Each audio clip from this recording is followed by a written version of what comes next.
Olá, feliz dia do marceneiro.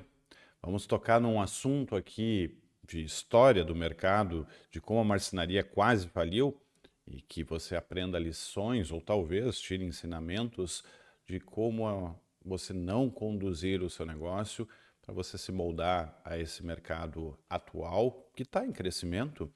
Vamos juntos? Vamos dar uma conversada?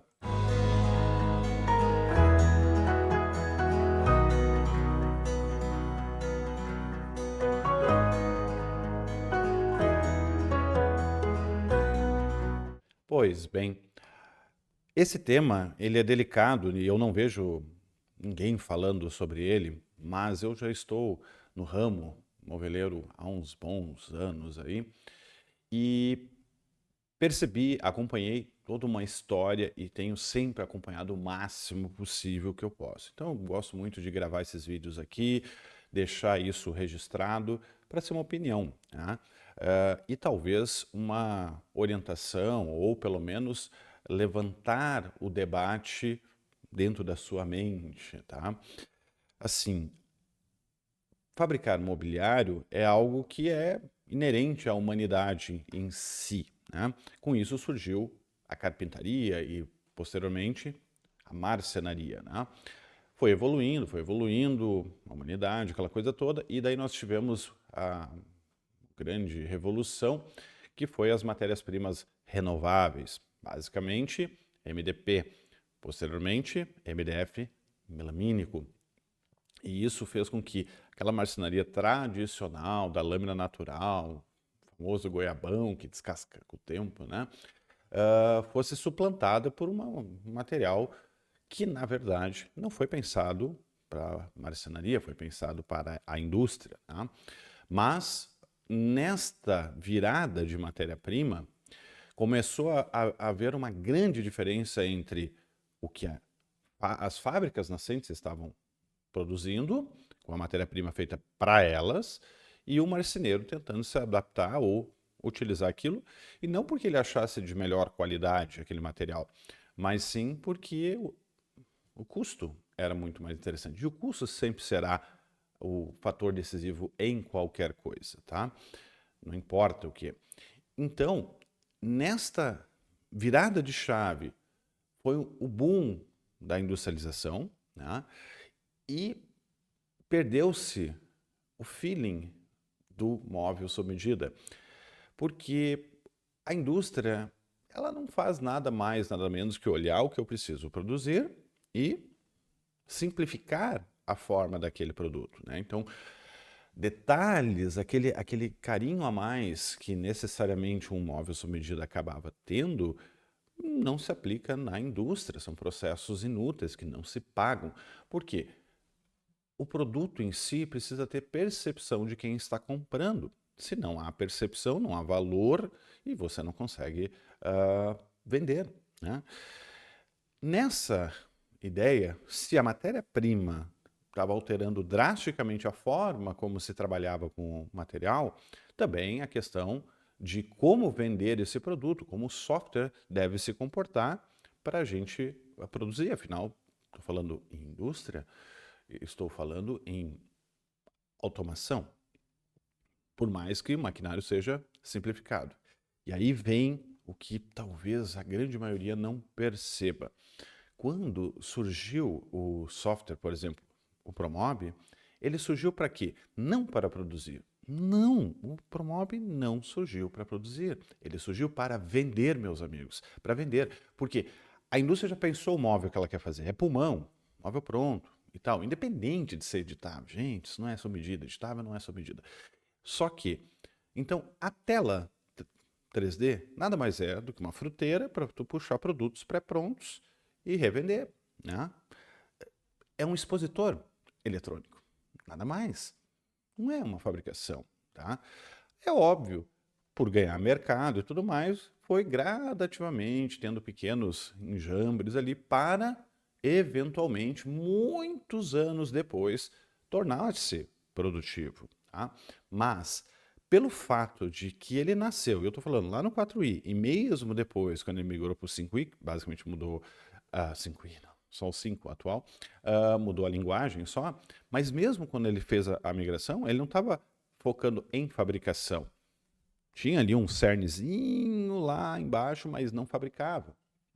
Ele ainda tinha essa raiz de eu sou um expositor de produtos e não um fabricante. E desta forma, ele permanece. Só que aí vamos falar do SketchUp. O SketchUp é um software genérico, aquela coisa toda, e vários viram a oportunidade de utilizar uma das funcionalidades, são os componentes dinâmicos, para criar editáveis. Né? Ok, funciona. Só que daí rompe com aquela outra coisa que eu falei no início. Por que o software surgiu? Surgiu para vender. Por que você tem um negócio? Você tem um negócio para vender. Enfim, se você é um ativista que acredita na sua arte, tipo um pintor, alguma coisa assim, mas pintor não de casas, né? Pintor de arte, até entendo, você pode morrer na miséria, mas realizou um sonho pessoal de colocar a sua arte para a posteridade. No caso da fabricação, do ramo moveleiro, não vejo dessa forma. Nunca verei. Então, com esses advento de plugins SketchUp, criou-se sim ferramentas melhores para fabricar um cerne diferente. Se eu estou criando um componente dinâmico, eu não estou pensando em vender, eu estou pensando em produzir somente. A venda aconteceu lá pelo rabisco, alguma coisa. Só que eu acho o SketchUp uma plataforma péssima para isso, em todos os sentidos. Até porque, vou dar uma novidade para vocês, nós estamos no ano de 2025. Vocês sabem quando parou qualquer melhoria no SketchUp no sentido dos componentes dinâmicos? 2019. Então, componentes dinâmicos que hoje colocam, alguns, tá? Nem todos, colocam como, nossa, incrível, já foi descontinuado há 6 anos. Então, estão sempre atrás. Beleza. Eu ainda acho a plataforma Promob mais interessante. Por isso, não faço componente dinâmico, até porque qualquer um pode fazer em casa e não tem o cerne que eu falo da venda. Ok, mas por que a marcenaria quase faliu e não está mais? Porque ela entendeu que ela tinha que resgatar o seu âmago, que nada mais é do que o carinho a mais, que é o juntar aquilo que é melhor da marcenaria com aquilo que é melhor da indústria. Não existem fórmulas milagrosas. Você precisa otimizar processos. Nessa história de otimizar processos, eu faço muitas vezes pequenas apresentações, reuniões com marceneiros, empresários, né, fabricantes e tal, para conhecer meu software, projetistas mesmo, ou lojistas. Mas quando eu falo com marceneiros, e vários podem provar isso, que já conversaram comigo, que só, olha, nós somos uma marcenaria, estamos há 20 anos aqui na região, aquela coisa toda, e agora a gente comprou uma CNC, né? É um cenário absolutamente comum. E quando eles falam CNC, eles estão falando de router, né? Para mim é um pouquinho mais complicado, porque para mim CNC é outra máquina anterior a isso, tá? Então, e eles me falam uma frase que me dói por dentro, que é: ah, mas a gente não entende nada. Não, mas peraí, tia, vem cá. Você está há 20 anos no mercado e você não entende nada, isso é uma bobagem. O fato de você não necessariamente conhecer uma máquina, ou entender de uma automação, não faz diferença nenhuma para o negócio. Porque se eu entendo da máquina, ok, o Fernando entende, mas se eu não entendo da venda, o que adianta? Eu vou ter a máquina bonitinha lá, pegando um bom pó. Porque mesmo eu não cortando MDF, gera pó. Então, isso me dói muito. É o fato de que, pelo simples fato de você botar uma leve automação na sua marcenaria, você acreditar que você não sabe mais nada.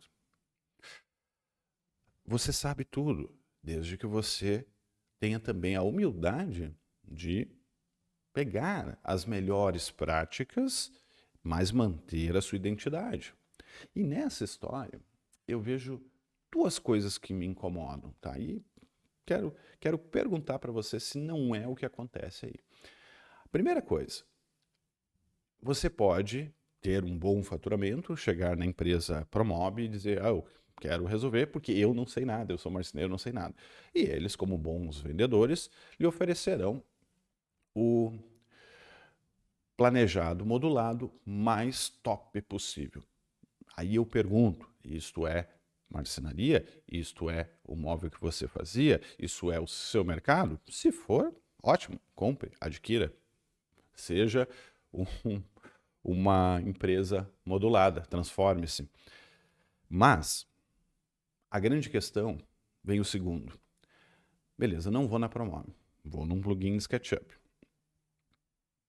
Você resolveu os seus processos? Ah, não, mas eu clico aqui e vai.